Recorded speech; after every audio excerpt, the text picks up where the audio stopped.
Well, thank you again. We'll continue right away with the head coach and captain today for South Africa, of course, Jacques Nienaber and Bongi Mbonambi. Once again, I will go straight to questions from the room. And again, a reminder to please wait for the microphone and to give your name and the name of the media organisation that you're representing. Start over here, please. Hi, Jacques. Stephen here from Fair Sports. Jacques, the last 3 games, the Springboks have started really well and started quite quickly, which has been something that they've struggled with in the last couple of years. And generally, when we've started well, gone on to go on to win the match. What do you think's changed in the mindset that we've managed to have these sort of starts where the team has managed to score quite quickly and convert pressure into points? I think. I think you can't plan for a good or bad start, but you can plan for, or you can start with intensity, and that's because I mean sometimes you're gonna score early or you're not gonna score early. You can concede early, but it is what it is. But I think you can always start with intensity because that's under your control. I don't think having a good start in terms of getting points on the board is always in your control. Sometimes destiny is just not in your way, but I thought that we started with massive intensity today, so I'm very happy about that. In the front row, please. Good evening, Jacques, and congrats on the result. The experiments for scrum halves, Marco and Dion, just talk us through how well those went for you. Yeah, I think. So internally, we obviously had massive respect for Romania, and we really gave them a lot of attention during the week, and a lot of analysis went on to them. But we also wanted to get something out of the game for us, and obviously that was the giving guys opportunity. We always say, listen, this guy covers fly off for us. He's our 3rd fly off. But you want to see him in a game, in a World Cup, where we can get some experience during the week training there. The same with the 9s today at wing. The same with Marco and yeah. So I think in terms of using 3 hookers, in terms of using 4 9s. And getting guys opportunity and playing in a World Cup. That was one of our goals. And yeah, I thought there was some good and bad in there. Thanks. Bongi, this is for you. The reserve hookers, you know what I mean? They were hitting their lineouts. Did you work with them on that particular skill? Was there anything that you were offering in terms of advice, technique, psychology of throwing to the line, anything like that? Yeah, no, 100%. I mean, if you look at Dion has been playing hooker since the Stormers days, I think, with Coach Jacques. I started playing hooker there and obviously moved on to flank. So Dion knows line-out throwing. And I mean, credit to our locks for keeping things very simple and clean. Yeah, we was coming to Marco. Marco's been doing line-out throwing session with us since camp in Pretoria. So Marco has always covered for hooker if anything happened. Yeah, I mean, today they did a good job. Credit to them.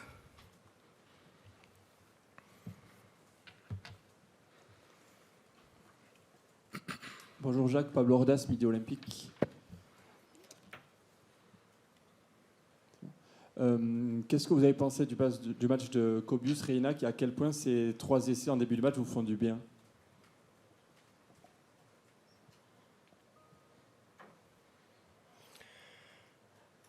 Please ask it again. I missed the first part. It was very soft.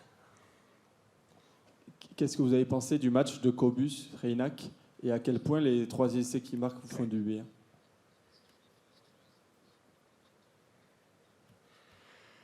Yeah, in terms of Cobus's 3 tries.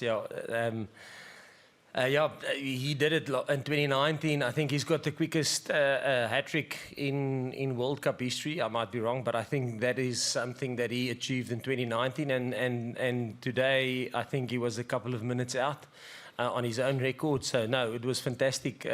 Him and credit to all the guys that scored. I mean, Mbonambi, who's man of the match, scored 3 tries. Grant on the other wing scored 2 tries. So, yeah, there was a couple of tries around. And I think there was a couple that we missed, which we will have a look at on tomorrow and on Monday, on Tuesday, and yeah, try and fix that. Front row, please. Hi, you had Vincent drop out in the warm-up. It looks like a knee injury from what people were saying online. What can you tell us about that? How's he looking, and any other injuries in the squad? Yeah, no, Vincent, yeah, unfortunately, he hobbled in the warm-up, and yeah, it was, I think it's his knee. That's what yeah, it's his knee. And yeah, no, I don't have an idea how bad it is or anything like that. And in terms of the other injuries, no, like I said last week, the doc will probably go through it now. We'll have a better understanding of it maybe tonight, a little bit later. And then if there must be any specialist investigations done, will probably get done tonight and tomorrow. Cheers. Go here and then here. Bonjour, Frédéric Ormary du journal du Sud-Ouest. Vos buteurs ont raté 4 coups de pied la semaine dernière contre l'Écosse, encore 4 aujourd'hui. Est-ce que c'est le principal souci pour vous aujourd'hui?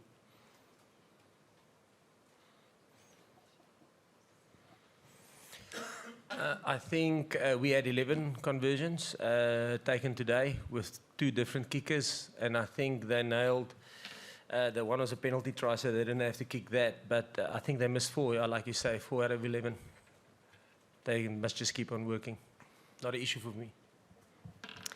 Go here, white stripes, and then at the back of the room, please.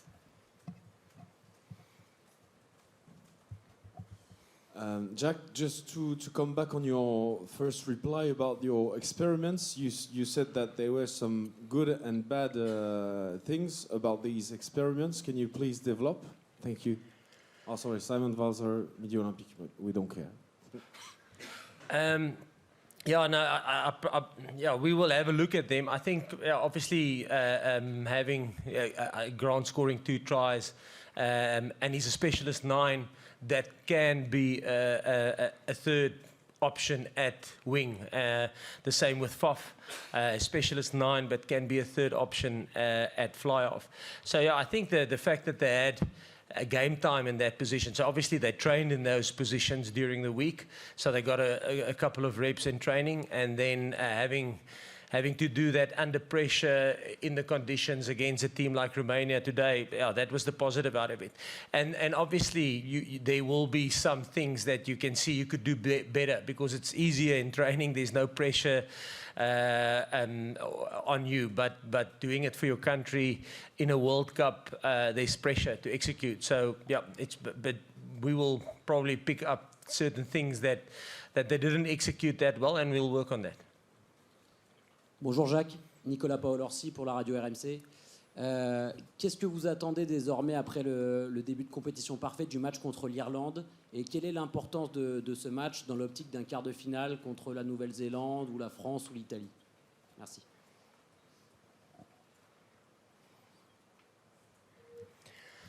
Yeah, we will probably.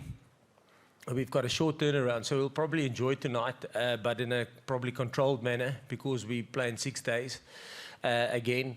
But we will start making plans for Ireland tomorrow, and yeah, it will obviously be a big game in terms of who finishes 1 or 2 in the pool. Maybe not, you know. We still have Tonga. So there's still games to be played. We're only halfway, so I don't want to get too far ahead in terms of that. And in terms of who we play, if it's Italy, if it's France, if it's New Zealand, I mean, it's going to be a tough quarterfinal. Doesn't matter. Who we play, and we can't determine that. We can only play and prepare as well as we can for the next game, and then destiny will decide who we play in the quarterfinal. And we knew that it will be down that route, yeah, we're happy with that. We'll go in the white here, please, and then we'll take a question from the left. Hi Jacques, Rory O'Connor, Irish Independent. What have you made of Ireland so far, and how ready do you feel your team is for the challenge?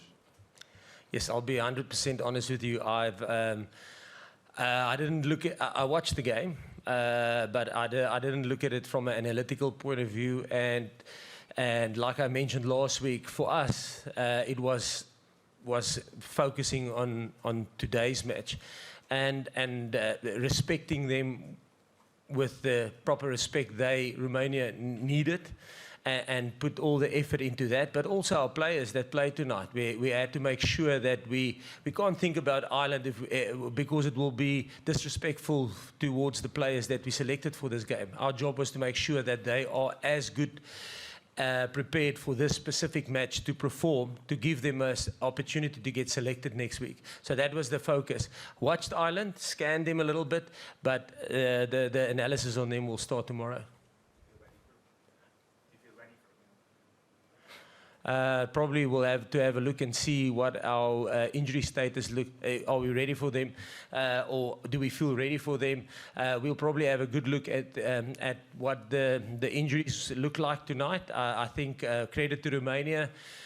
There will be some sore bodies there tonight. There was some proper shots in that game. So we'll have a look and see where we are from an injury point of view. And like I said, then we'll make decisions on team selection probably during tomorrow and on Tuesday, and announce it on Tuesday internally. And yeah, then we'll go. Jacques and Janja. It's a two-part question. The first part is, what do you enjoy most, the 76 points you scored or the 0 that you gave away? I think, like I said, we had specific goals in this in what we wanted to achieve, and for me that was the internal pressure. So the players knew what we want to achieve on different levels, on a plan level. I mean, we wanted to give Marco some time as a hooker, scrumming, throwing in, you know. But it can only happen if we're in a good position, you know. Otherwise, you can't make those little plan changes from a selection point of view or a substitution point of view. And again, we wanted to get Bongi off after 40, to get Dion and Marco sharing the hooker load in the second half. But that can only happen when they did a proper start. So there was some internal pressure on us.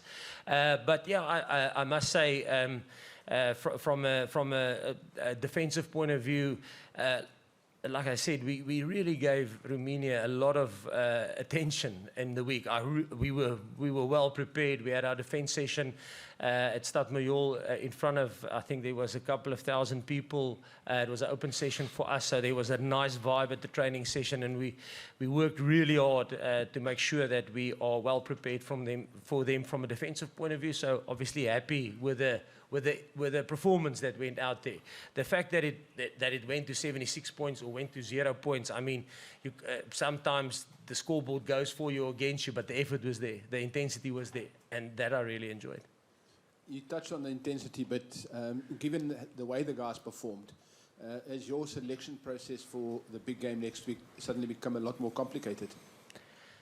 I think from a selection point of view, we always we open and honest with the players. They know how our heads, where our heads are at, and how we look at things, and what we're thinking. We'll probably share that with them even tonight. We will tell them this is what we're thinking. Don't hold the gun against our head that we are going to go that route. But we certainly have an idea in our minds what we want to do for the next game, excuse me. But yeah, and that's it's nice that there's such good internal competition within this group, you know, and a positive competition. Like the question was with Bongi, does he help? Did he help the guys? You know, and he did. He put effort into them as much as he put into his own game, and that's the beauty of where the squad is currently at. There's nice competition, and there's not a big gap between the players currently. And unfortunately, some guys will be unlucky, but their job then moves from playing the game against Ireland to being Ireland in the week, and be the best version of Ireland that they can be, to make sure that we get the right pictures and that we are well prepared for Ireland. I'm afraid we've only got time for one more question, so I'll go with the yellow, please. Hi, Jacques. With Dion and Marco having game time at hooker today, Did this game help you to make your choice regarding Malcolm Marx and his replacement? And have you made the choice? Yeah, no, the decision on a replacement will probably happen tonight. We didn't want to even discuss it as a coaching group before we went into this test match. And that decision will be made tonight based on, like Vincent didn't, he was supposed to start the game and he couldn't continue, and then France had to step up from in a bench. Trevi had to go into starting the game. So obviously there's a little bit of injury worries within the side, so we will have a proper look and assessment on where we are currently from a fitness point of view, and then we will make a decision based on who we will get in for a replacement for Malcolm.